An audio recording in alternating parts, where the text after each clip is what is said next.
Terima kasih Anda masih bersama kami. Bagi Anda yang baru saja bergabung, kami hadirkan kembali 3 berita utama hari ini. Harga semua jenis beras di Salatiga kian tak terkendali, bahkan terus melambung.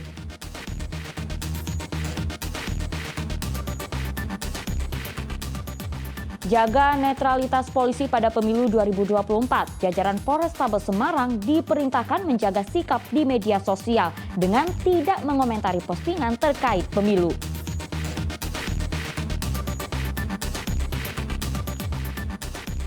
Menggali ratusan sumur resapan rahasia sukses Desa Patemon di Kabupaten Semarang menjadi desa mandiri air bersih di musim kemarau.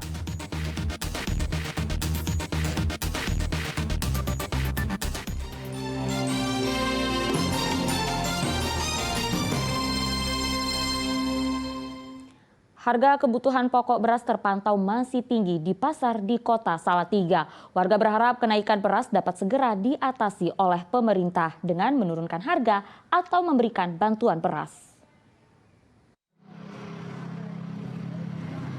Sejak bulan Agustus, kenaikan harga beras dirasakan pedagang pasar Belauran di kota Salatiga.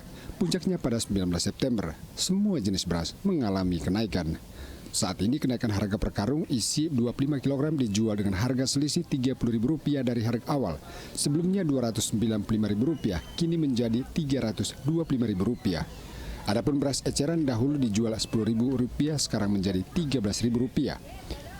Harga beras premium semula dijual Rp12.000, kini menjadi Rp13.500. Meski mengalami kenaikan harga, stok beras di pasar kota Salatiga tetap bisa terpenuhi. Kebutuhan beras juga dipasok dari Kabupaten Sragen dan Demak. Meski kenaikan harga dikeluhkan para pembeli, jumlah pembeli juga tidak ada penurunan. Kalau bagi penjual Bu, dengan kenaikan harga beras yang tinggi ini, dampaknya apa Bu bagi penjual beras? Kalau aku sih biasa aja ya Mas ya. Jadi permintaan stabil Bu? Permintaan stabil. Rata-rata Ya. pembeli sini Bu, pembeli, pengecer atau pedagang makanan Bu? Ya semua. Pedagang makanan juga ada, dijual lagi juga ada. Sini kan grosir Anas. Grosir ya Bu? Iya. Jadi tidak masalah Bu ya kenaikan Ya. ini? Belinya itu dikurangi nggak sih Bu? Ya, betulnya kan ya tetap Mas. Tetap membeli Bu ya? Ya, tetap membeli Mas. Tapi menambah uang untuk belanja Bu ya ini berarti? Ada Iya. kenaikan uang belanja Bu? Ya ada, gajinya nggak naik. Memberatkan nggak sih Bu bagi warga? Ya, sebenarnya memberatkan Mas. Bu, kalau harapannya untuk pemerintah apa Bu? Ya, Dengan harga ini? Bantuan atau seperti ya apa? menurunkan harga, bantuan yang betul tahu itu. Berarti inginnya menurunkan harga Bu? Ya, menurunkan harga.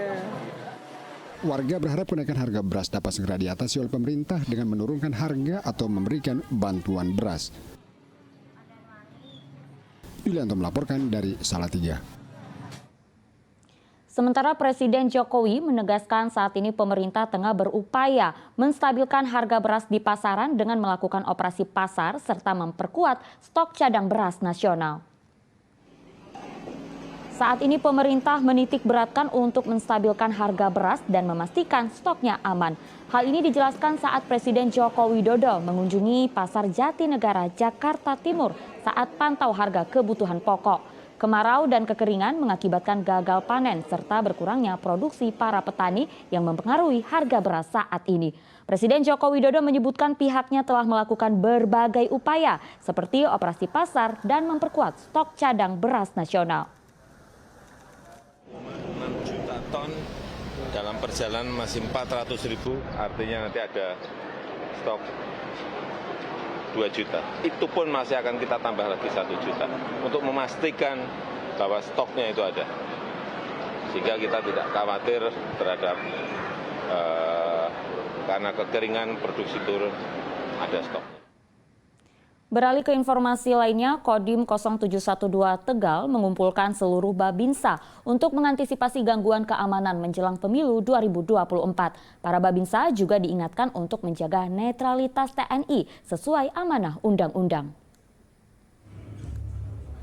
Sebanyak 204 Babinsa Kodim 0712 diberikan pengarahan di Gedung Dadali Komplek Pemerintah Kabupaten Tegal. Komandan Kodim Letkol Infantri Suratman meminta para Babinsa untuk meningkatkan kepekaan di tahun politik sehingga bisa diantisipasi sejak dini berbagai potensi gangguan keamanan di tengah masyarakat. Para Babinsa juga diminta untuk meningkatkan kerjasama dengan Babin Kamtibnas Polri dan berbagai elemen masyarakat sehingga TNI hadir memberikan rasa aman kepada masyarakat.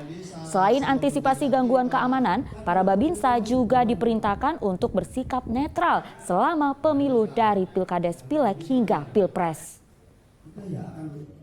Menyangkut tahun-tahun politik di mana ada pemilu Kades, dalam waktu dekat ini juga sudah penetapan calon, dan ada juga di isu pemilu kada dari mulai DPR sampai dengan Pilpres. Tentunya kita punya poin-poin penting yang harus disampaikan sehingga para Babinsa saya ini bisa bekerja dengan baik dengan Babin Kamtibmas dengan menetralisir setiap ancaman yang akan secara langsung berimbas pada masyarakat, seperti mungkin berita-berita miring, kemudian teror-teror yang sifatnya mungkin mencemaskan masyarakat.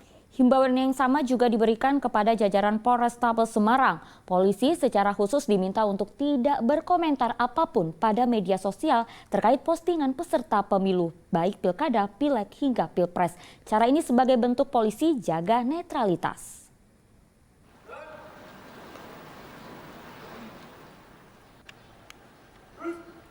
Kapolrestabes Semarang mengumpulkan seluruh jajarannya dalam sebuah pagi di halaman Polrestabes Semarang. Para anggota diperintahkan untuk menjaga netralitas polisi pada seluruh tahapan pemilu dari persiapan pelaksanaan hingga pasca pemilu 2024. Secara khusus, Kapolrestabes Semarang mengingatkan anggotanya untuk bijak dan menjaga perilaku dalam bermedia sosial selama pemilu 2024. Salah satu cara polisi jaga netralitas adalah tidak memberikan komentar apapun terhadap postingan peserta pemilu, baik pada pilkada, pileg hingga pilpres. Selain itu, para anggota diminta untuk ikut menjaga istri, anak, atau suami agar sebagai keluarga polisi wajib menjaga netralitas selama pemilu. Aktivitas yang kami menekankan kepada anggota, jangan misalnya dalam dunia maya, dalam bermedia sosial, memberikan komen, memberikan like, memberikan tag kepada tokoh-tokoh yang sudah ditetapkan sebagai calon anggota legislatif dan atau tokoh yang sudah ditetapkan atau dicalonkan sebagai presiden atau wakil presiden.